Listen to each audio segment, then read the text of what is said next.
লোকসভা ভোটের মুখে বড়সড় চাপের মুখে পড়ল কংগ্রেস। তাদের কাছে ১৭০০ কোটি টাকা জরিমানা চেয়ে আয়কর দপ্তর নোটিশ দিয়েছে। লোকসভা ভোটের আগে আবার আয়কর দপ্তরের নিশানায় কংগ্রেস। এবার রাহুল গান্ধী মল্লিকার্জুন খার্গের দলের কাছে ১৭০০ কোটি টাকা চেয়ে পাঠানো হলো নোটিশ। কেন্দ্রীয় সংস্থাটির একটি সূত্র জানাচ্ছে, ২০১৭-১৮ থেকে ২০২০-২১ অর্থবর্ষ পর্যন্ত আয়কর সংক্রান্ত রিটার্ন পর্যালোচনা করে এই পদক্ষেপ করা হয়েছে।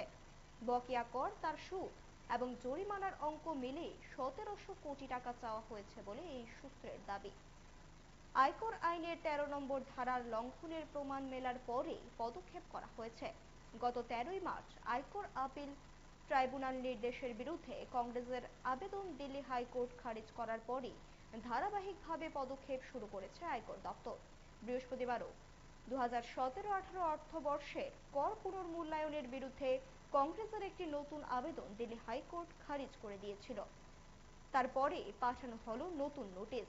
ভোট ঘোষণার মাত্র ৩ সপ্তাহ আগে ১৩ ফেব্রুয়ারি পুরনো কারণে ২১০ কোটি ২৫ লক্ষ টাকা জরিমানা করা হয়েছে।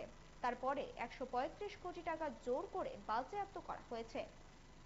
এক্ষেত্রে নরেন্দ্র মোদী সরকারের বিরুদ্ধে প্রতিহিংসার রাজনীতি অভিযোগ তুলেছিল প্রাক্তন কংগ্রেস সভানেত্রী সোনিয়া গান্ধী।